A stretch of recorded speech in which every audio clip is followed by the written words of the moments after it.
Countless ages ago, a promise descended from the heavens, directed toward a man named Abraham.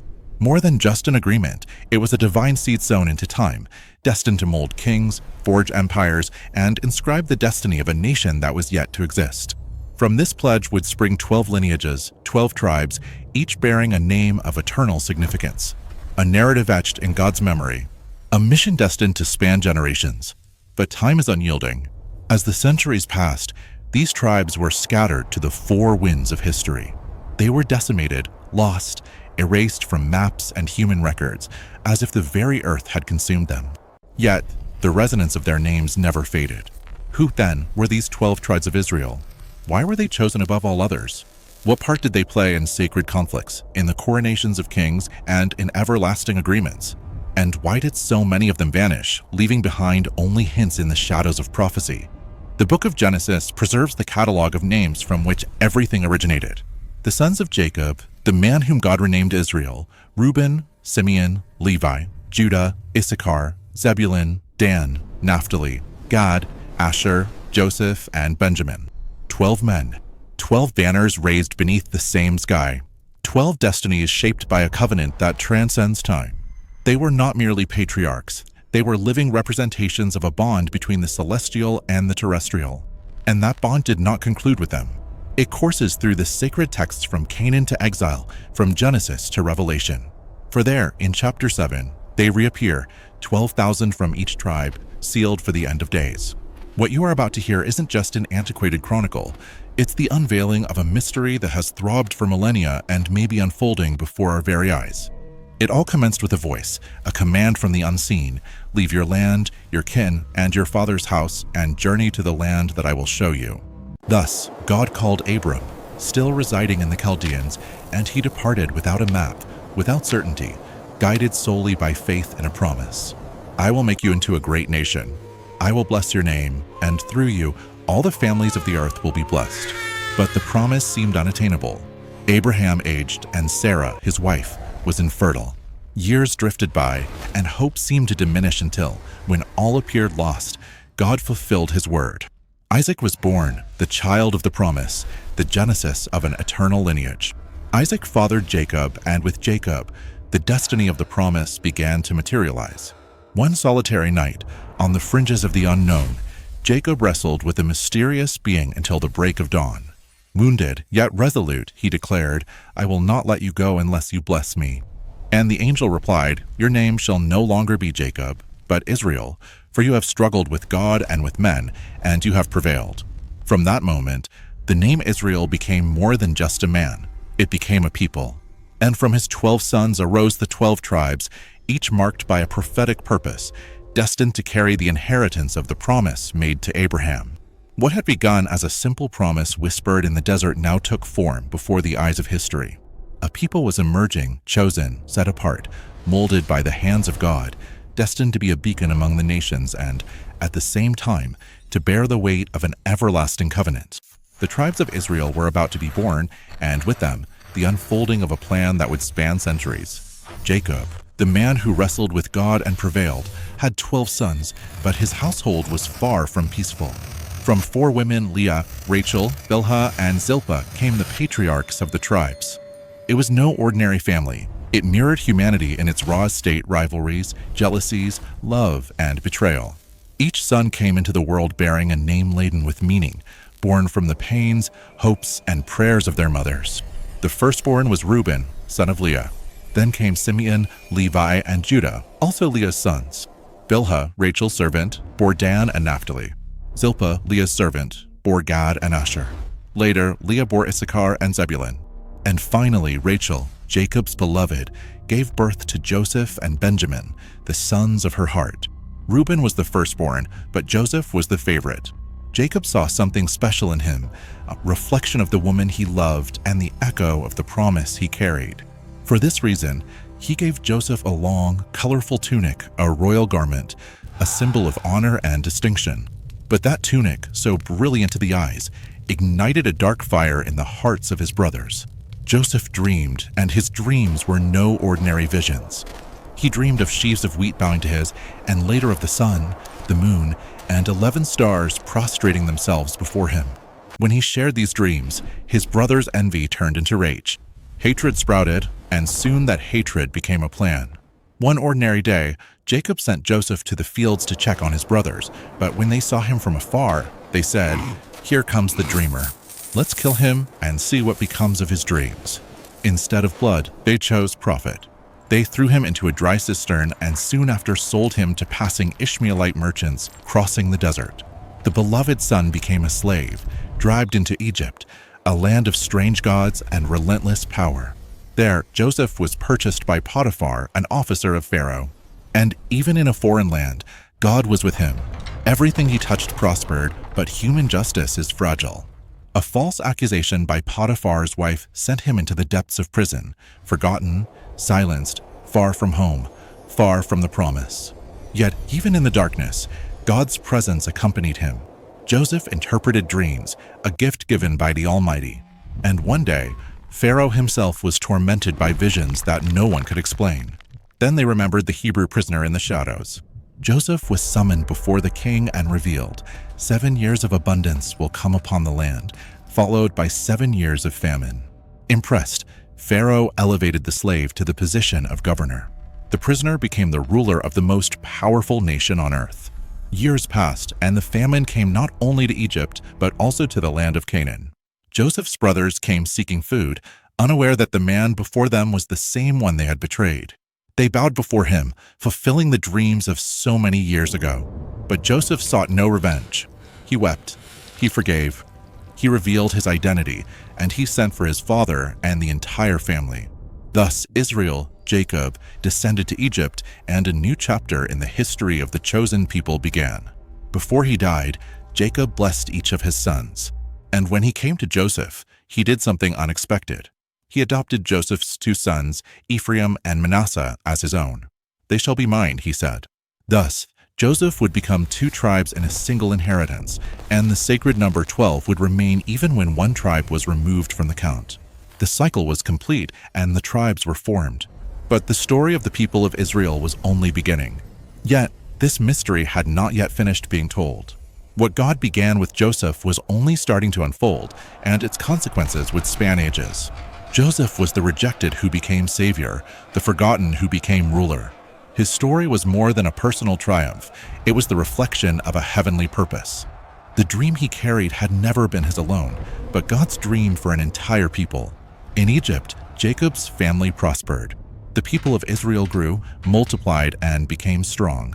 What began with 70 souls transformed into a nation. But over time, Egypt changed. A new pharaoh arose, a ruler who knew neither Joseph nor the goodness of God. And what had once been refuge became prison. The chosen people were reduced to slavery. More than 4 centuries of pain and silence, bricks, chains, whips, men without names, women without voices, generations born under the weight of servitude. It seemed as though heaven had fallen silent, but God never forgets his promises. In a distant desert in Midian, a bush burned without being consumed. And from the midst of the fire, a voice called, "Moses, I have seen the affliction of my people, and have come down to deliver them." Moses, the Hebrew, raised as a prince, exiled as a fugitive, would now become the liberator. God sent him before Pharaoh's throne, and Egypt was shaken by plagues. Rivers turned to blood, swarms of locusts, thick darkness, and finally the death of the firstborn. And at last, Pharaoh yielded. Israel departed hastily, guided by a pillar of fire, but before the sea, the path seemed to end. The enemy army approached, and despair gripped the people. Then the impossible happened. The Red Sea parted, and the people crossed on dry ground. When the Egyptians tried to follow, the waters closed over them. Freedom, however, came accompanied by trial. In the desert, God revealed his law, 10 commandments inscribed by his own divine finger. Yet the same people who heard the voice of the Eternal also rebelled against him, murmuring idolatry, disobedience. An entire generation would die before seeing the promised land. Only 2 men of that generation would set foot in Canaan, Caleb of the tribe of Judah and Joshua of the tribe of Ephraim. Joshua was chosen as Moses' successor, a warrior of faith filled with the Spirit of God. Under his command, the walls of Jericho fell, kings were defeated, and the promise began to be fulfilled. Finally, the time of inheritance arrived. The lands of Canaan were divided among the tribes, each name a border. each territory a destiny. Yet there was a secret within the map. The tribe of Levi, set apart by God for the priesthood, would not receive a portion of land like the others. Their inheritance would be service in the temple, sustained by the offerings of the other tribes. To maintain the sacred number 12, the descendants of Joseph were divided between his two sons, Ephraim and Manasseh. Thus, the number remained complete, 12 names engraved upon the promised land: Reuben, Simeon, Judah, Issachar, Zebulun, Dan, Naphtali, Gad, Asher, Benjamin, Ephraim, and Manasseh. 12 banners waving under the same sky. 12 lineages representing eternal promises. 12 paths that would become the backbone of Israel's history. But unity was fragile. What God had planted in glory would soon face the shadow of division, war, and forgetfulness. The story of the tribes was far from over. Before he died, Jacob called each of his sons and blessed them. But his words were more than blessings. They were prophecies, revelations of the character and destiny of each tribe. Reuben, the firstborn, heard, "You are my firstborn, yet unstable as water. You shall not excel." His impulsiveness had dishonored him, and his tribe, though blessed, would lose its leadership. Simeon and Levi, united by the sword, were rebuked for their violence. "Let my soul not enter into their counsel," declared Jacob. They had destroyed an entire city in vengeance for their sister. For this reason, Simeon would be absorbed by Judah and Levi scattered among the tribes, but transformed into a blessing. From judgment came holiness. The Levites became priests, the guardians of the temple. Judah received the royal blessing. The scepter shall not depart from Judah. From his lineage would come David and, centuries later, the promised Messiah. Judah would become the most powerful tribe in the south, the spiritual heart of Israel.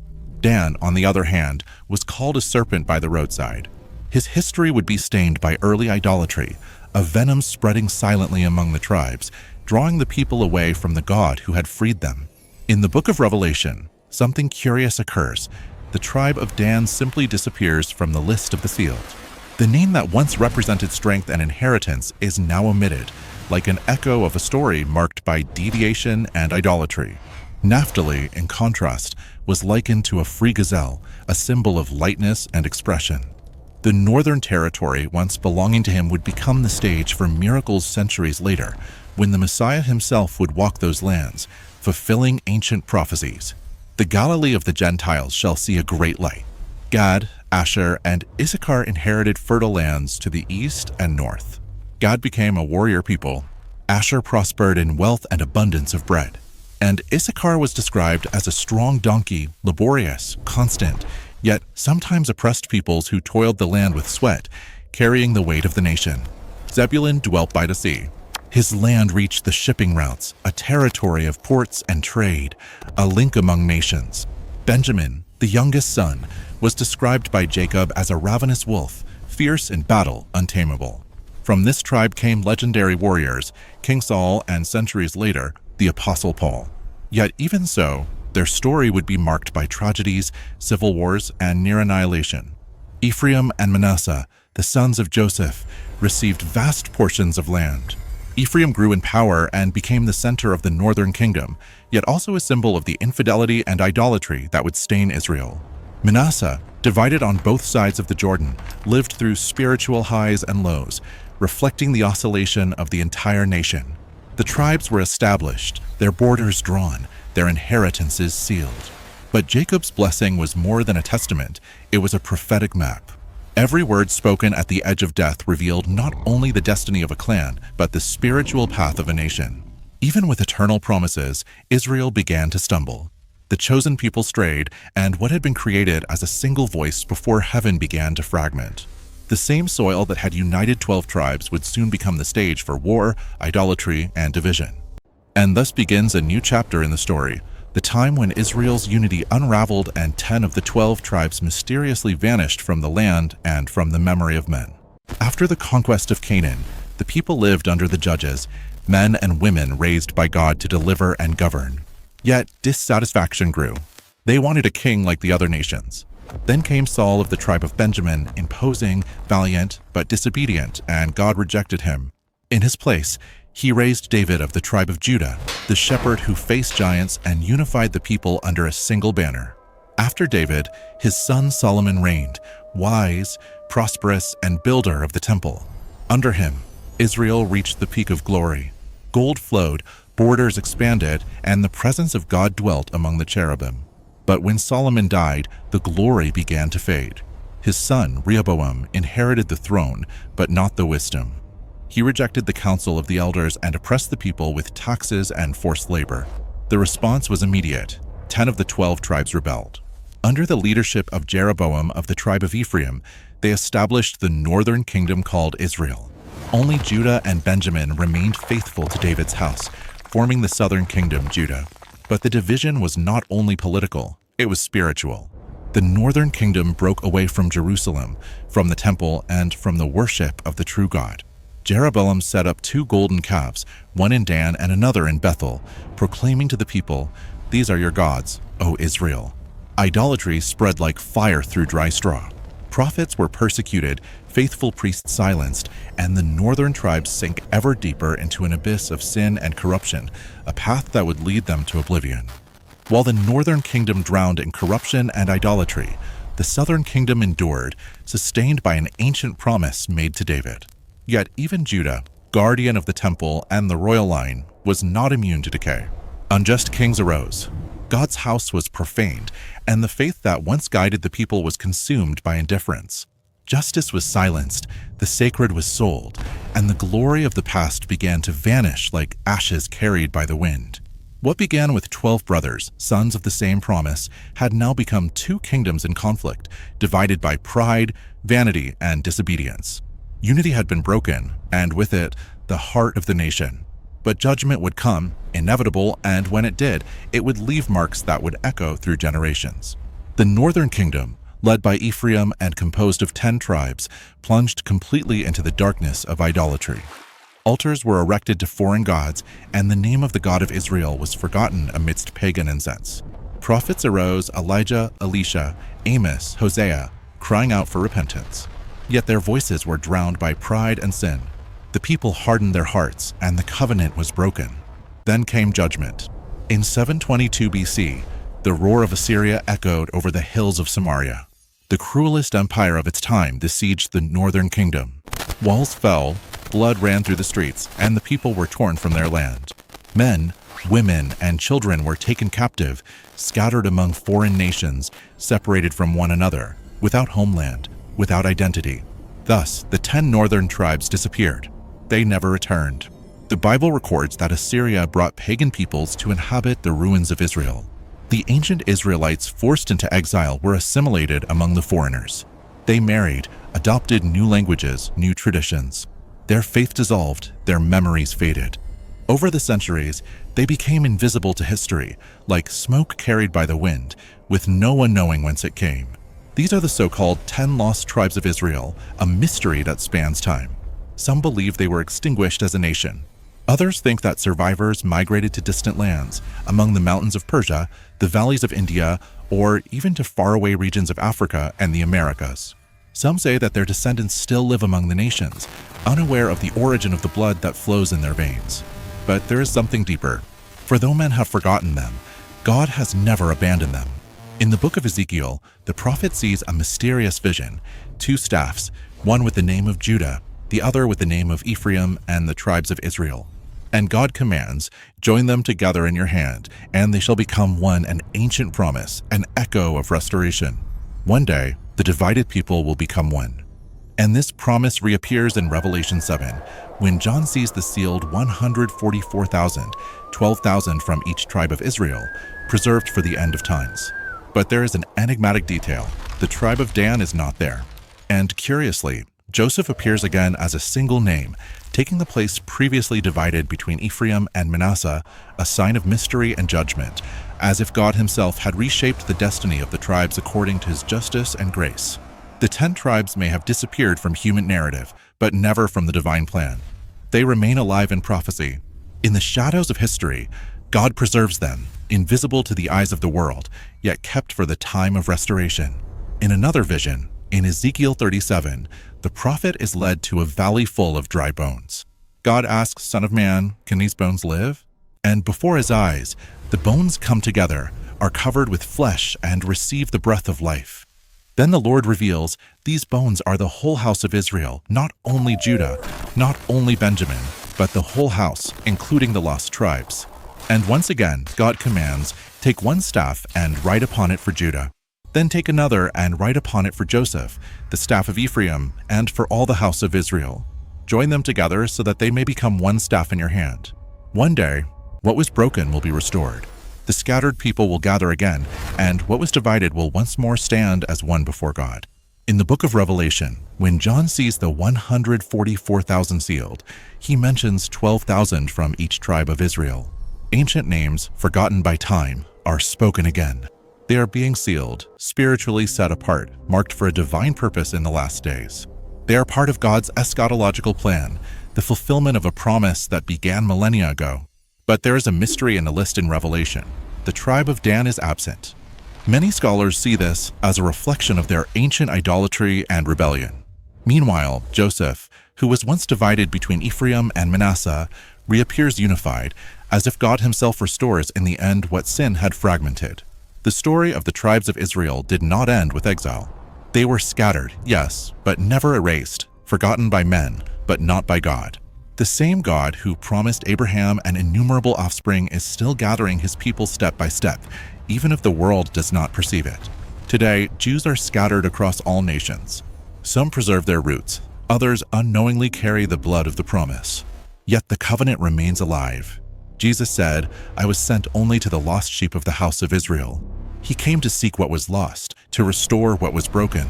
And in the end times, the gathering of the tribes will be a sign, a call to unity, a prelude to the coming kingdom when the Messiah will reign over all peoples.